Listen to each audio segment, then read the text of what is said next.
दुनिया में सबसे महत्वपूर्ण वस्तु क्या है? सब लोग अपनी अपनी बातें बता रहे हैं। कोई कहता है हीरा, कोई कहता है सोना। संत ऋषियों ने कहा नहीं। जवाब दिया तो फिर आप ही बताइए कि इस दुनिया में सबसे महत्वपूर्ण वस्तु क्या है? संत ऋषियों ने जवाब दिया कि इस दुनिया में सबसे महत्वपूर्ण वस्तु कुछ है तो वो है प्रेम। जवाब दिया ये कहाँ मिलेगा? कुछ देवता लोग कहते हैं होगा न होगा, ब्रह्मा जी और ब्रह्माणी के पास तो अवश्य होगा, क्योंकि भाई वो तो सृष्टि की रचना का कार्य करते हैं। संत ऋषियों ने कहा ब्रह्मा जी ब्रह्माणी के पास इतना समय कहाँ है, वो तो सृष्टि की रचना के कार्य में इतने बिजी रहते हैं। अब उसी सभा में नारद जी भी बैठे थे। अब आप लोग तो जानते ही हो कि नारद जी विष्णु भगवान के कितने बड़े भक्त हैं। नारद जी कहने लगे होगा न होगा, मेरे प्रभु विष्णु और मैया लक्ष्मी जी के पास तो अवश्य होगा। संत ऋषियों ने कहा भाभी वो प्रेम नहीं है। जवाब दिया तो फिर आप ही बताइए कि वो प्रेम कहाँ मिलेगा? संत ऋषियों ने जवाब दिया कि प्रेम की पराकाष्ठा अगर की जाए तो भगवान महादेव और मैया पार्वती जी के पास वो प्रेम मिलेगा, क्योंकि भोले बाबा ज्यादा से ज्यादा कैलाश पर्वत पर ही रहते हैं। नारद जी को बात अच्छी नहीं लगी। नारद जी कहते हैं ऐसी बात तो नहीं है, अगर मैं उनके बीच झगड़ा करवा दूं तो सबने कहा कि तब की तब देखी जाएगी।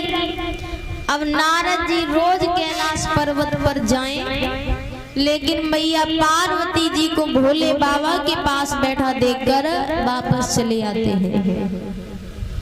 एक बार नारद जी एक बार भोले बाबा किसी कार्यवश बाहर गए हुए थे और नारद जी कैलाश पर्वत पर पहुंचे। जाकर मैया पार्वती जी से कहने लगे माँ भोले बाबा कहाँ हैं? माता पार्वती जी कहती हैं नारद जी भोले बाबा इस समय घर पर नहीं है, किसी कार्यवश बाहर गए हुए हैं। और क्या बात है आप मुझे बता दो, जब भोले बाबा आ जाएंगे तो मैं उनसे कह दूंगी। नारद जी कहने लगे माँ तुम्हें बताने वाली बात नहीं है, कोई जरूरी बात है। मैया पार्वती जी कहती हैं मेरे बीच और आपके बाबा के बीच कोई जरूरी बात नहीं रहती, वो सब कुछ मुझे बताते हैं। नारद जी ने कहा मैं नहीं मानता, क्योंकि पुरुष कोई न कोई बात तो स्त्री से छुपाता ही है। माता ने कहा ऐसा कुछ नहीं है, भोले बाबा सब कुछ मुझे बताते हैं। नारद जी ने कहा अच्छा फिर आप मुझे ये बताइए कि भोले बाबा आपसे कितना प्रेम करते हैं? मैया पार्वती जी कहती हैं नारद जी ये भी कोई पूछने वाली बात है, भोले बाबा तो मुझसे बहुत प्रेम करते हैं। नारद जी ने कहा अच्छा फिर भोले बाबा ने आपको कभी अमर कथा सुनाई है? माता कहती अमर कथा क्या होती है? नारद जी कहने लगे माँ भोले बाबा आपसे प्रेम करते ही नहीं है, भोले बाबा जिससे ज्यादा प्रेम करते हैं उसी को अमर कथा सुनाते हैं। इतना कहकर नारद जी तो चले गए। कहने लगे बाबा से मत कहना कि मैं आया था। नारद जी चले गए। अब माता को बड़ा क्रोध आया, ये अमर कथा क्या होती है, बाबा ने मेरे लिए क्यों नहीं बताया? भोले बाबा कैलाश पर्वत पर वापस लौटे तो रोज की तरह कोई आदर स्वागत नहीं। भोले बाबा अंदर गए, पार्वती जी को देखा बड़े ही गुस्से में बैठी हैं। तो भोले बाबा पूछने लगे हैं देवी क्या बात है? मैया पार्वती जी कहती हैं भोले बाबा पहले आप मुझे ये बताइए कि आप मुझसे प्रेम करते हो या नहीं? भोले बाबा कहने लगे देवी ये भी कोई पूछने वाली बात है, हम तो तुमसे बहुत प्रेम करते हैं। माता ने कहा फिर ये अमर कथा क्या है? भोले बाबा सोचने लगे अमर कथा के बारे में किसने बता दिया। जब भोले बाबा नेत्र बंद करते हैं तो सारा दृश्य सामने आता है कि नारद जी आए थे। भोले बाबा कहते हैं ये ब्राह्मण देवता आते हैं और अपना कुछ न कुछ चक्कर चला करके जाते हैं। भोले बाबा कहते हैं देवी हम ये अमर कथा तुम्हें नहीं सुनाएंगे। पार्वती जी कहते हैं नहीं सुनाओगे तो मैं तुम्हारी भांग नहीं घोटूंगी, अपने परिवार चली जाऊंगी। सुनो भोले बाबा कि तुम्हें छोड़ कैलाशी और पीहर चली जाऊं। अरे तुम्हें छोड़ कैलाशी पीहर चली जाऊं।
जब तुम अकेले रह जाओगे ना अपने हाथ से रोटी सेका करोगे तब जब रोटी सेकोगे तब हाथ चले त्याग।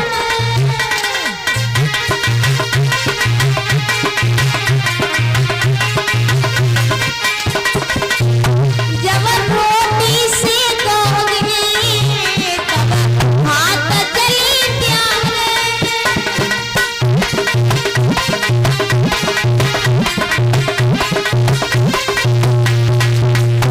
मैं बिरहे की ज्वाला में तेरे तन को जला। अरे तुम्हें छोड़ कैलाशी हर चली जा।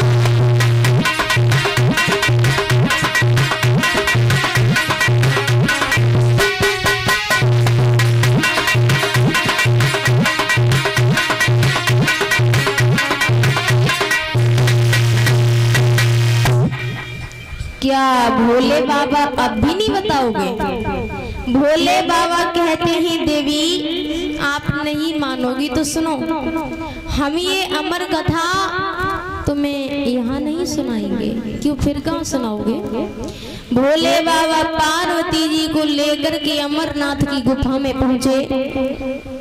जिस गुफा में कई प्रकार के जीव जंतु निवास करते थे। भोले बाबा ने अपनी योग माया से उन सारे जीव जंतुओं को बाहर कर दिया। उसी गुफा में एक तोती का अंडा रह गया था जिसमें जीव प्रकट नहीं हुआ था। भोले बाबा पार्वती जी से कहते हैं देवी अगर मैं आपको अमर कथा सुनाऊंगा तो आपको हुंकरा देना पड़ेगा। पार्वती जी मान जाती हैं। भोले बाबा के नेत्र बंद हैं। भोले बाबा कथा सुनाने लगे हैं देवी ये आत्मा जो है अजन है, अमर है। इसे वायु ना तो सुखा सकती है ना ही अग्नि इसे जला सकती है और ना ही जल इसे भिगो सकता है। भोले बाबा पार्वती जी को कथा सुना रहे हैं। कथा का पहला दिन हुआ। पहले दिन की कथा से उस अंडे में जीव प्रकट हो जाता है। वो जीव भी कथा सुनने लगा।